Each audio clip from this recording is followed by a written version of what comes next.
I'm Lucy Beednell with the ARC of Northern Virginia. This 3-minute webinar will overview some considerations you may have if thinking about moving to Virginia. Most developmental disability services vary widely by state, and Virginia can be a tough place to live. We're consistently ranked in the low 30s or 40s by the United Cerebral Palsy Case for Inclusion report that takes a look at how states spend money, provide services, offer integration to people with developmental disabilities, and manage waiting lists.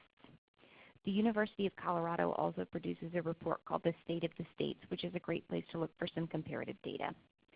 Some people, upon seeing Virginia's situation, opt to move to Maryland or D.C. if they need to work in the Northern Virginia area for these reasons. If you do choose to move Virginia, income from Social Security may move with you, but be sure to notify the Social Security office in your new locality.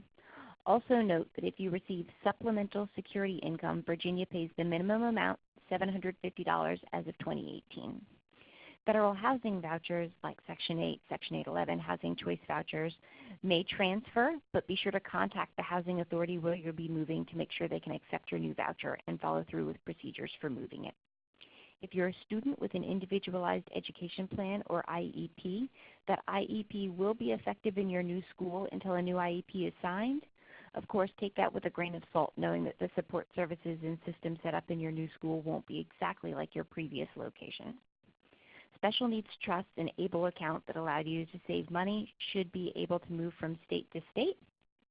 However, make sure your contact points, trustees, etc. are comfortable with this move and have all your new information. Now let's look at what won't move with you. Medicaid eligibility for Medicaid health insurance varies widely by state, and Virginia has fairly restrictive criteria. Look online at Virginia to see if you qualify, but note that if you receive SSI, you do qualify. Medicaid waiver systems and other services that provide long-term supports for job programs, supports in the home, supports out of the home, meaningful day programs, etc. vary widely by state. Virginia's eligibility criteria is strict, and we currently have a waiting list of more than 12,000 people. You can learn more about our waiver process online at our YouTube channel. If you receive state job supports through your state voc rehab agency, note those don't transfer between states. You'll need to reapply in Virginia and may have to wait, as these programs often have a waiting list of at least a few months.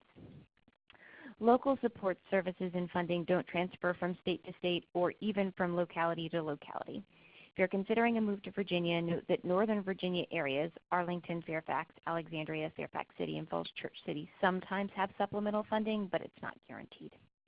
Private therapies and authorizations do not transfer with you. To learn more, visit us at thearcofnova.org.